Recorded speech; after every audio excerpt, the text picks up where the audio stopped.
triangles. This is what all this has been leading up to.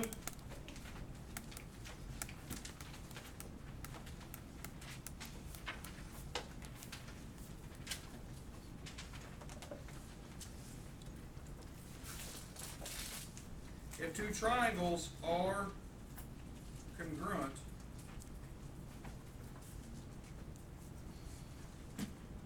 they are the same shape and size.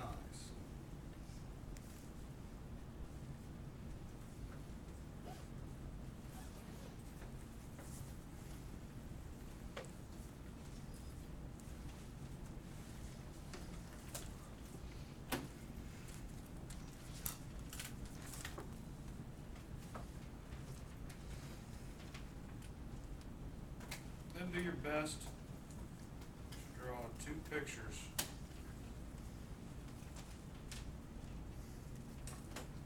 of triangles that look to be the same shape and size.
I have some questions to ask.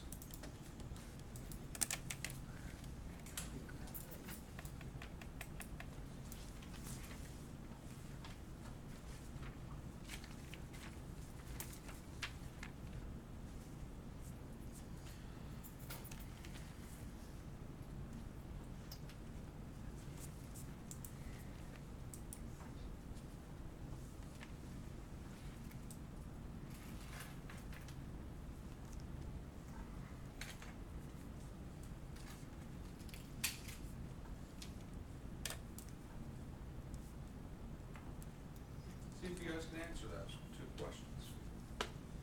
Don't say it out loud.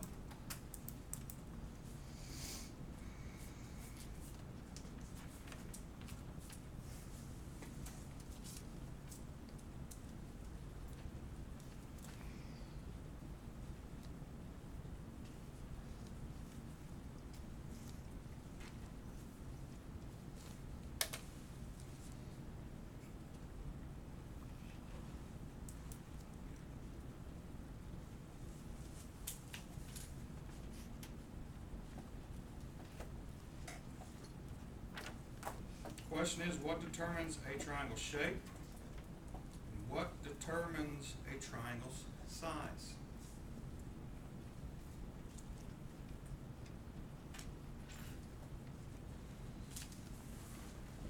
Raise your hand if you think you know the answer to both of those. Okay. Raise your hand if you answered one of those two. So let's improve that right now and try to answer it. Think about it.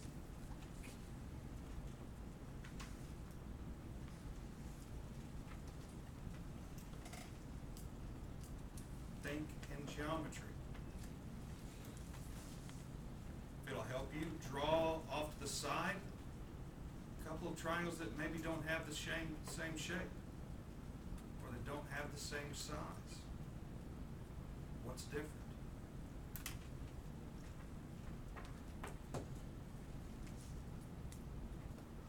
Its angle measures. That deals with its what? Shape. Yeah. What determines a triangle's shape? The answer is the angles. Think about it. As this angle would get bigger, would the shape of this change? You know, let you in on a little secret. If I made an exact copy of that, but bigger, would the angles change any? No. They wouldn't, would they? No. So then what determines the size? What would change if I made an exact copy of this but bigger? Measures. These sides. As the sides get bigger, the triangle gets what? Bigger. As the length of these sides got smaller, what happens? The sides get smaller. As good of a book as that is, let's please put it up.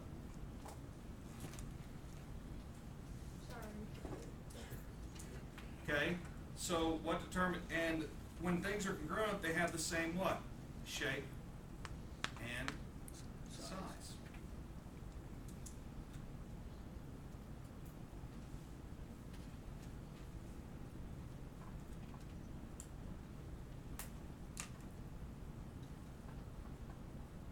For the example above,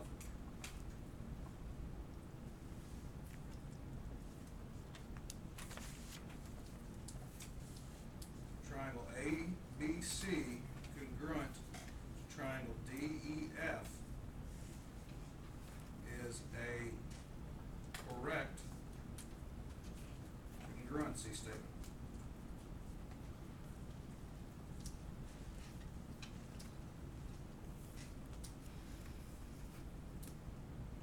However, triangle ABC congruent to triangle EDF is not a correct congruency statement.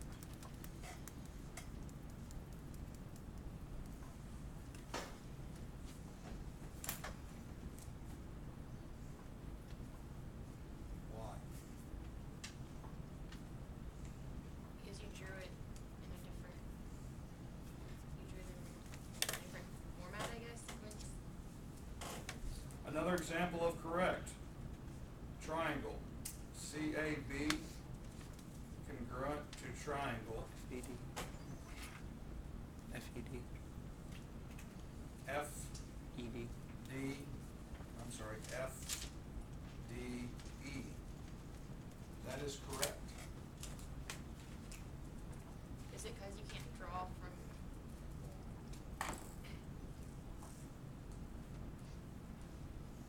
This is correct. Triangle BAC congruent to triangle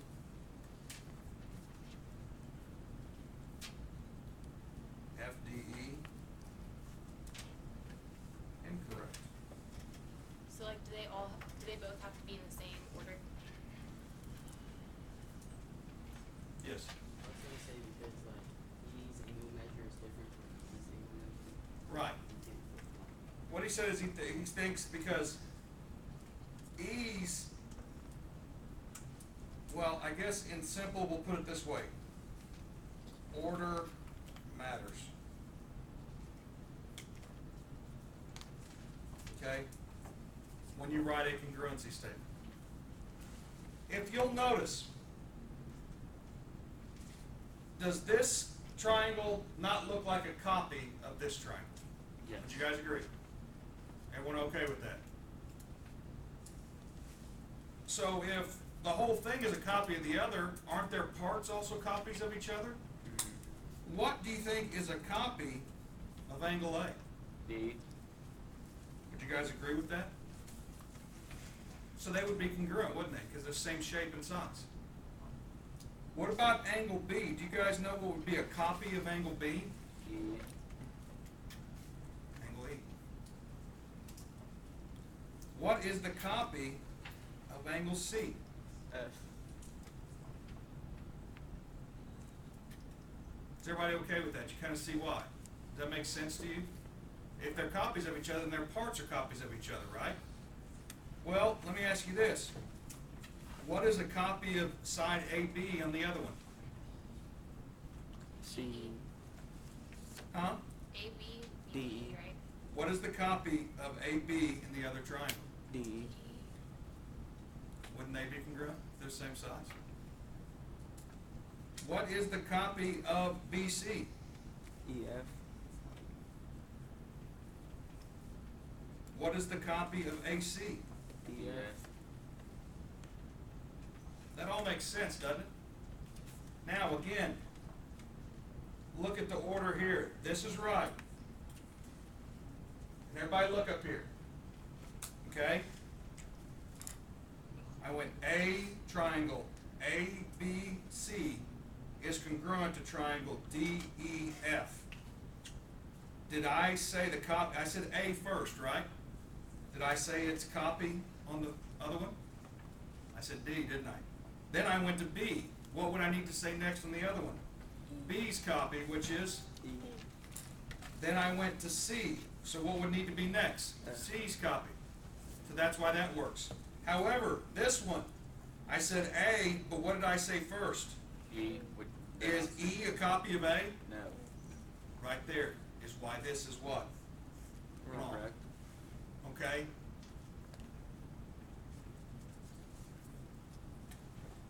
What this is called is corresponding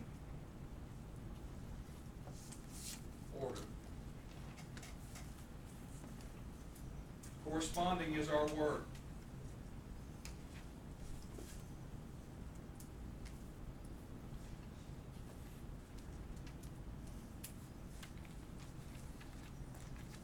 And right below here, we're going to write a statement.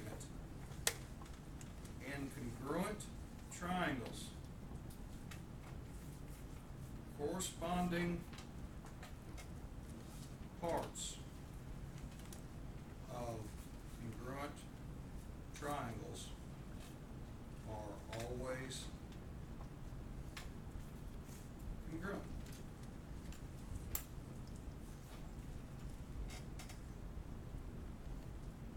So the corresponding is the copy of it, right? Is that what corresponding looks like it means? So over here to the side, let's write down the corresponding parts that are congruent.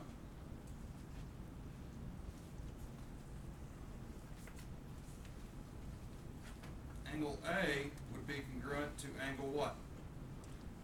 Angle D. D. Angle B would be congruent to angle what? E.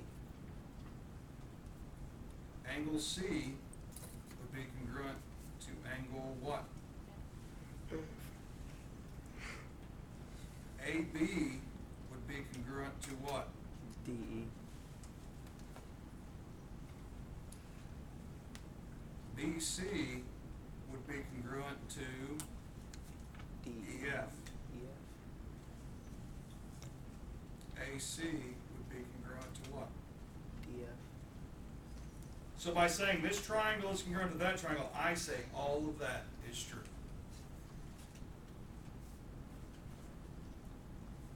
I know you're probably looking at it and say, well, no duh.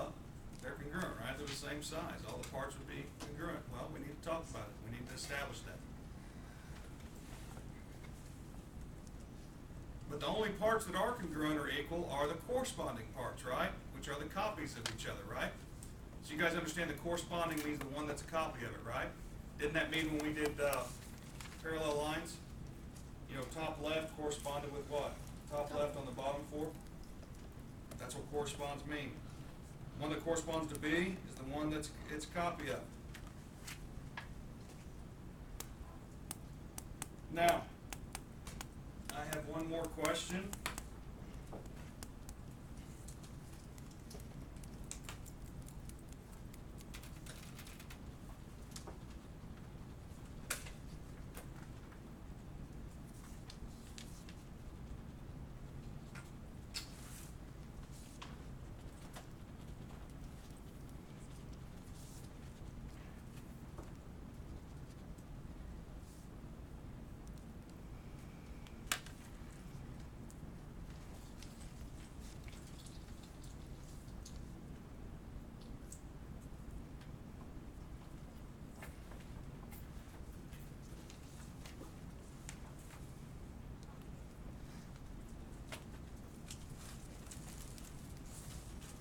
Everybody got that? Can I write this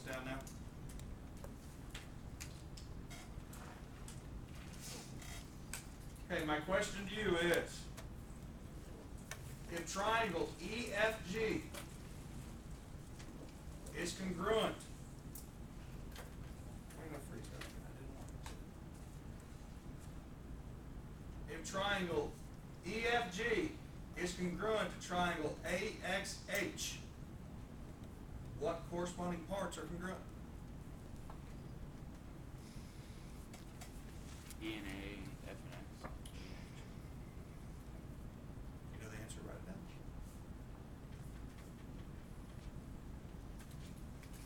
How many are a little miffed that you don't have a picture? Kind of like, how do I do this without a picture? There's a AXH. I'll let you know a little secret. You don't need a picture. Why? Because they're congruent. Well, no. Because That's easy they're to usually read. written in the order they're drawn in the order they're written. Well, or better said, that what did I say? How they're always given to you? Corresponding. We got to assume that the book writes it correctly, right? Mm-hmm. So if this is a correct congruency statement, because that's what that is, right, Kenyelle?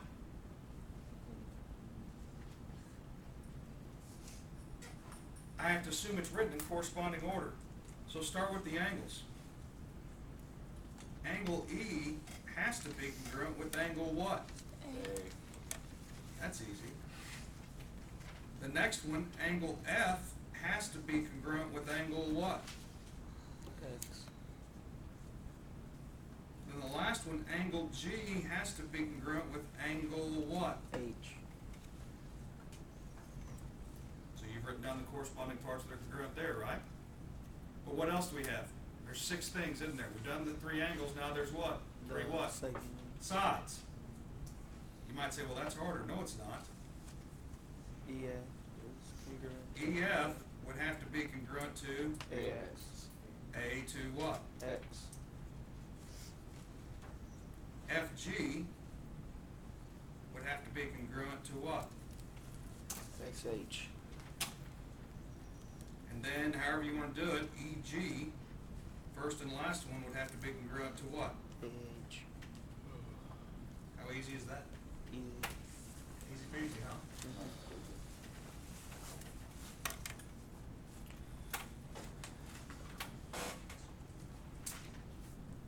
This is an easy section, but I think it's important that we understand about corresponding parts and things like that.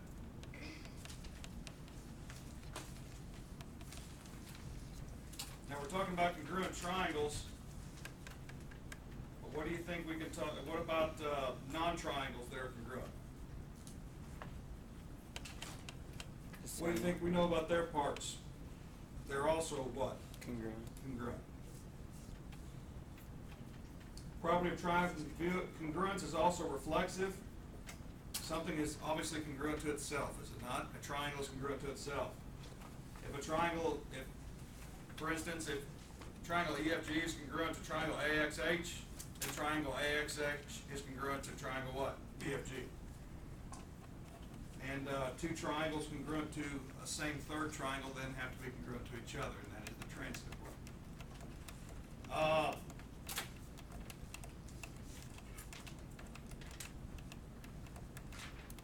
I want to add again, guys, that I expect the equations and the pictures to be drawn and labeled. These ones that have 2x plus 9 and 2y minus 31, like that's number, that's the things I gave you for 13, 14, 15, and 16.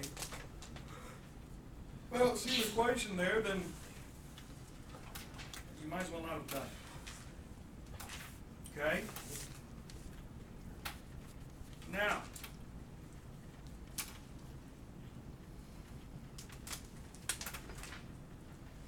we are going to do,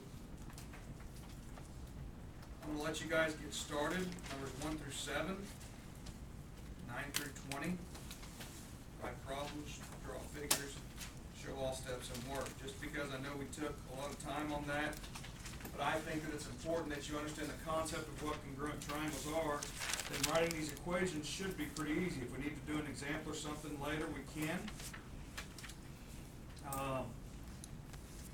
I mean, look at, does everybody look at number 4 and 5?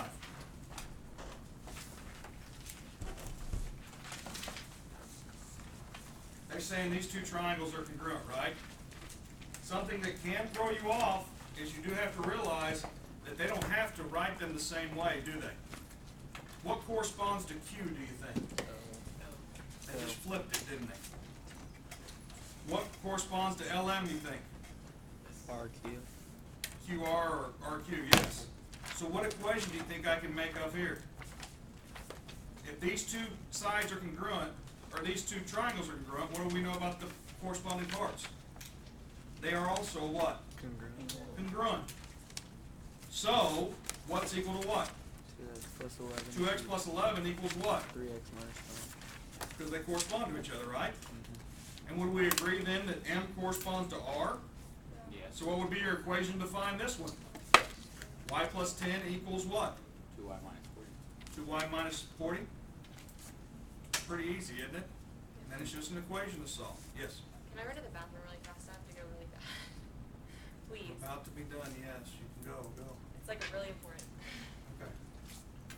Okay, and as you can see, we're gonna have two trapezoids congruent down here where they're gonna ask you to create equations of corresponding angles and things like that. I think we can do that, can't we? Yes. Would you rather have some time working on it than me doing a couple examples of that? Are you guys okay? Yeah. Sir. We can do a couple examples tomorrow or at the end of the hour or something if you'd like. Okay. All right. Let's get to work.